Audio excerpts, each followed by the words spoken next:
Bonjour à vous, heureuse de vous retrouver. Entre deux journées printanières, la météo nous offre aujourd'hui une journée avec des conditions glaciales. Mais rien ne freine la détermination des organismes communautaires qui nous présentent leur 4e édition du rallye communautaire. Une belle occasion de connaître leurs services, de faire du réseautage et d'apprécier leur dynamisme. Alors restez avec nous, bienvenue à l'Urbain.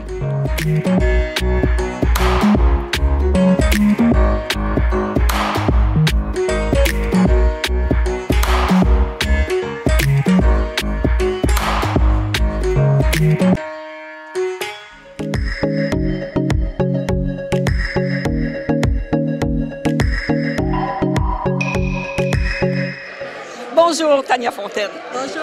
Vous êtes la directrice générale de la Corporation de développement communautaire des Bois-Francs et je vous prends à la volée aujourd'hui parce que c'est fébrile, c'est à quelques minutes de l'ouverture du grand rallye communautaire. De quoi il s'agit? Le rallye communautaire, en fait, c'est notre 4e édition. On réunit les organismes communautaires à la place communautaire Rita-Saint-Pierre et on invite les instances, on invite le milieu politique, on invite le milieu économique, le monde des affaires à venir découvrir les services des organismes communautaires. Ça veut dire que si on se promène au courant de la journée, on va pouvoir rencontrer en personne les organismes, parler avec eux de leurs services, avoir des renseignements, etc. Ça va se passer comment aujourd'hui, en fait? C'est une formule de rallye, donc c'est une formule qui est très dynamique. Donc, les gens vont être en équipe, vont venir avec des mises en situation parce qu'on voulait partir des situations qui parlent aux gens de la communauté, des choses qui entendent, qui voient ou qui sont peut-être là dans cette situation-là. Et là, ils vont entretenir des relations là, avec les organismes communautaires, pouvoir poser leurs questions sur leurs services, comment ils peuvent être aidés et tout. Ils vont rencontrer à peu près une dizaine d'organismes pendant une période d'1 heure et ensuite, ils vont aller en voir d'autres là. Et il va y avoir un atelier aussi avec un répertoire. Donc, on veut qu'ils découvrent le plus d'organismes communautaires possible aujourd'hui. Bonjour Benoît Prince, vous êtes le directeur général de la maison de thérapie Victoriaville-Arthabasca. Moi, j'aurais besoin d'en savoir un peu plus. Bien, la maison de thérapie, c'est une maison qui vient en aide aux hommes de 18 à 100 ans, peu importe l'âge, qui ont des problèmes avec la consommation alcool, drogue, médicaments. Bien entendu, c'est un séjour qui est interne, c'est donc logé, nourri, pendant un séjour de entre 3 et 6 mois. La mission de Diabète Bois-Francs, c'est de former, d'assurer des services, de sensibiliser les gens, puis d'informer aussi les gens parce que il y a un diabétique sur 10 qui s'ignore. Et si on regrouperait tous les diabétiques du monde entier, on serait le 3e plus gros pays en dessous de la Chine et de l'Inde. Alors, bonjour Valérie Plourde, vous êtes intervenante ici au Bureau de lutte aux infections transmises sexuellement et par le sang. On peut s'attendre à quoi si on s'adresse à votre organisme? On a beaucoup de services variés, vraiment. C'est tout en promotion d'une saine santé sexuelle et affective, avec des volets distincts en prévention et en intervention selon la clientèle. Mais il y a un service pour la population en général. Tout le monde a quelque chose à venir chercher au Blitz. Dans la journée aujourd'hui, combien d'organismes communautaires sont regroupés? Aujourd'hui, on en a une 50aine sur les 72 membres de la corporation. Alors, presque tout le monde est présent aujourd'hui. Tout à fait. Alors, au courant de la journée, les gens vont pouvoir faire, j'imagine, aussi du réseautage parce que les gens qui viennent ici se connaissent pas nécessairement entre eux. Exactement. Vous savez, il y a eu du roulement de personnel. Donc là, c'est le temps de refaire les ponts, de refaire des relations. Ils sont déjà en période de réseautage ce matin. Donc, on veut qu'ils échangent entre eux et entretiennent vraiment des relations solides parce que le référencement, des fois, ça passe par un visage, ça passe par un nom. Demander de l'aide, c'est pas facile. Donc, on peut dire, appelle telle personne, elle va t'aider, elle va t'accueillir à l'organisation. Des fois, ça fait un petit pas de plus pour aider les gens à avoir du soutien. Qu'est-ce qui vous attire aujourd'hui? Connaître plus les organismes communautaires, c'est clair. Faut référencer plus rapidement les usagers que moi je suis personnellement. Fait que je veux avoir plus de ressources, plus de contacts. C'est pour ça que je suis ici. Moi, je trouve important que les gens de notre région, d'autant plus les élus de la région, connaissent la richesse des organismes communautaires. Il y a tellement d'organismes communautaires, il n'y a pas beaucoup de missions qui sont laissées de côté dans la région.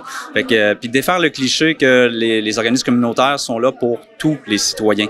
Tout type de revenus, tout type de famille, les organismes communautaires sont là pour nous. Est-ce qu'on pourrait nommer quelques catégories d'organismes communautaires qu'on risque de rencontrer aujourd'hui? Bien, la corporation couvre 19 secteurs d'activité. Donc, on a des organismes en santé et services sociaux, en déficience physique, déficience intellectuelle.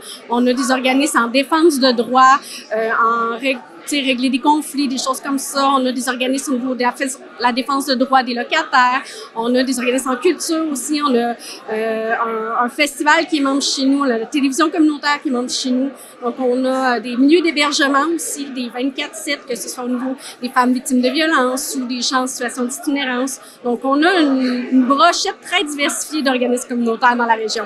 Une brochette diversifiée d'organismes communautaires, mais je vois une brochette diversifiée de partenaires. De qui il s'agit en fait? Et combien sont-ils aujourd'hui? Tout à fait, c'est un record. L'année dernière, on avait une 50aine de personnes au rallye. Là, on a plus d'une centaine d'invités. Donc, on a des gens du CIUS, différents chefs de service. On a des entreprises, des gens en ressources humaines qui sont venus nous rencontrer. On a de la Sûreté du Québec qui est avec nous. On a aussi des maires, des mairesses, des gens des municipalités, des gens sur des comités de loisirs. Donc, tout individu qui peut être une porte d'entrée avec les gens de la population qui connaissent nos services puis qui puissent être en mesure des outils et des référer au bon endroit. Ben, c'est bénéfique parce que finalement, justement, il y a beaucoup d'organisations ici, Arthabasca, l'Érable, Centre du Québec, mais ça permet également de voir vraiment la panoplie d'organismes communautaires qui est disponible pour la population. Puis, comme je dis souvent, là, tout ce qui est organisme communautaire, là, c'est vraiment un plus-value pour une région. Donc, on va les découvrir de long en large. Puis j'imagine les citoyens qui vont s'adresser à votre bureau pour différents besoins, que vous soyez réseauté avec le réseau communautaire, c'est sûrement un plus. Oui, totalement, parce qu'on est souvent comme justement en communication avec l'ensemble des organismes.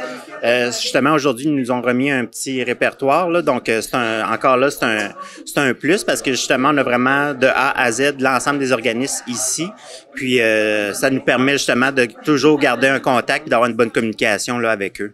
Alors, on est ici dans les locaux de l'unité de débordement de Victoriaville. Je suis très curieuse de comprendre comment ça fonctionne et de nous présenter un petit peu ce service-là qui est quand même essentiel, mais tout nouveau aussi. Oui. Ben, ça fait depuis le mois d'octobre 2022, si je me trompe pas.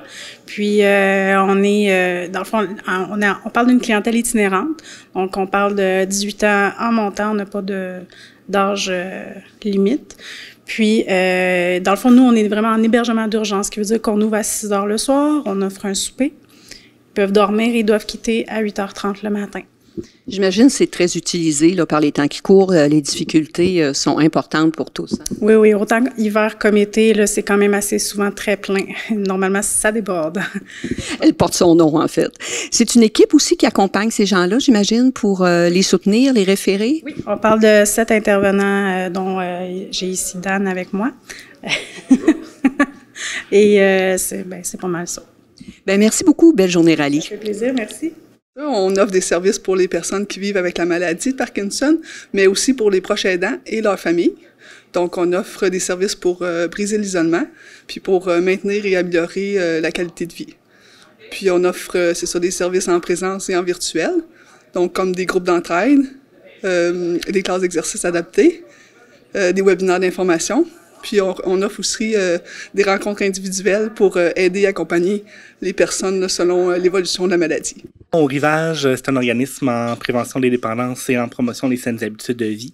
Donc, on offre des suivis individuels pour toutes les dépendances, quelles qu'elles soient. Donc, on parle d'alcool, de drogue, de jeux pathologiques, cyberdépendance, dépendance affective, etc. Donc, c'est tout ce qu'on va venir travailler là, dans les suivis individuels. Si je crois avoir besoin de vos services ou je connais quelqu'un qui pourrait bénéficier de vos services, comment ça fonctionne pour que je puisse m'adresser à vous?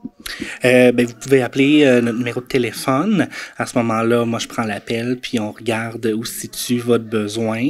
Et aussi, je vous ai parlé de nos accompagnements individuels, mais on a aussi un milieu de vie qui est accessible durant la journée, où les gens peuvent venir discuter, prendre un café, jouer à des jeux de société, faire du casse-tête, etc. Et on a aussi des activités qui sont offertes une fois par semaine là, pour la population générale. Donc, pas de raison de rester seul avec cette difficulté parce que je comprends qu'au bout du fil, un simple coup de fil et on est chez vous en accompagnement. Tout à fait. Si vous aviez un message aujourd'hui ou des choses qu'on devrait se souvenir et avoir apporté, là, qu'est-ce que vous nous confiez? Bien, le rallye, c'est la 4e fois qu'on le fait et je vous dirais qu'on a souvent été associé le milieu communautaire à aider les gens défavorisés. Et depuis qu'on organise le rallye, on fait tomber ces idées préconçues-là que le milieu communautaire, c'est pour toute personne qui a des besoins quelconques. Donc, c'est vraiment le message qu'on porte, c'est de vraiment tisser des ponts avec toutes les instances qui est face à un humain. Parce qu'un humain peut avoir dans sa vie besoin du milieu communautaire sans le savoir.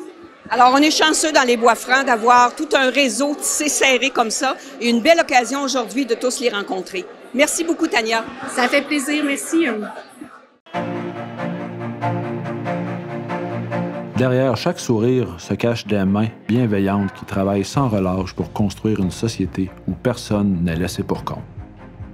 Les organismes communautaires sont présents de notre naissance à nos jours les plus sages. Ils sont là pour alléger nos fardeaux et célébrer nos réussites.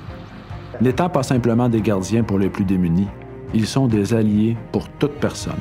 Un réseau d'artisans solidaires présents au quotidien dans nos foyers, nos écoles et nos entreprises. Ils renforcent les liens, tissant notre communauté. Repensons notre perception du milieu communautaire.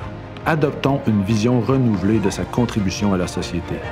Et construisons ensemble un monde où demander de l'aide est un signe de force, chacun y trouvant le soutien nécessaire durant toutes les étapes de sa vie. Le milieu communautaire, c'est nous, ensemble et autrement.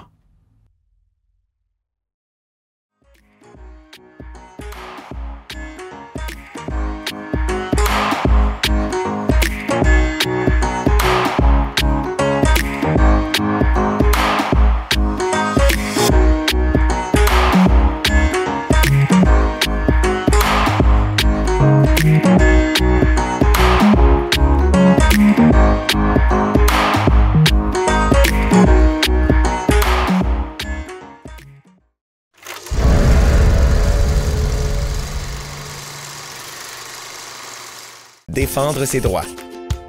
Lorsque le locataire constate des bris dans le logement, il doit en aviser le locataire dès la connaissance des faits. D'abord verbalement, les contacts avec le locataire doivent s'effectuer de bonne foi. Si la situation perdure, le locataire peut alors envoyer une mise en demeure au locataire. Advenant le cas où le problème n'est toujours pas réglé après l'expiration du délai indiqué dans la mise en demeure, le locataire a la possibilité d'ouvrir un dossier à la Régie du logement.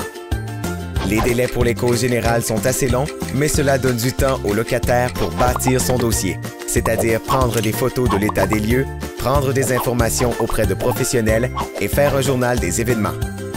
Dans toutes ces étapes, il est important de documenter les actions entreprises, d'enregistrer les envois postaux et de conserver les accusés de réception. Il ne faut pas perdre de vue que la Régie du logement est un tribunal et qu'il exige des preuves.